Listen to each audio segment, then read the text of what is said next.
പാലിയക്കരയിൽ tempo ട്രാവലറും ബസ്സും കൂട്ടിയിടിച്ച അപകടം. 5 പേർക്ക് പരിക്കേറ്റു. ട്രാവലറിലെ യാത്രക്കാരായ 4 പേർക്കും ബസ് ഡ്രൈവർക്കുമാണ് പരിക്ക്.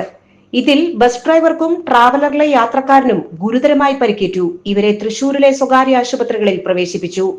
ഞായറാഴ്ച വൈകിട്ട് 4:30യോടെയായിരുന്നു അപകടം.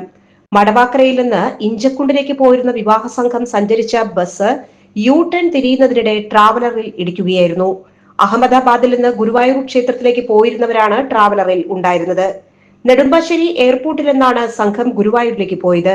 16 പേരാണ് ട്രാവലറിൽ ഉണ്ടായിരുന്നത്. വാഹനത്തിന്റെ മുൻവശത്തിരുന്നവർക്കാണ് പരിക്ക്. ബസ് യാത്രക്കാർ പരിക്കേൽക്കാതെ രക്ഷപ്പെട്ടു. അപകടത്തിൽ ടെമ്പോ ട്രാവലറിന്റെ മുൻവശം പൂർണ്ണമായും തകർന്നു. പുതുക്കാട് പോലീസും ഫയർഫോഴ്സും നാട്ടുകാരും ചേർന്നാണ് രക്ഷാപ്രവർത്തനം നടത്തിയത്. അപകടത്തെ തുടർന്ന് തൃശൂർ ഭാഗത്തേക്കുള്ള പാതയിൽ ഏറെ നേരം ഗതാഗത തടസ്സം നേരിട്ടു.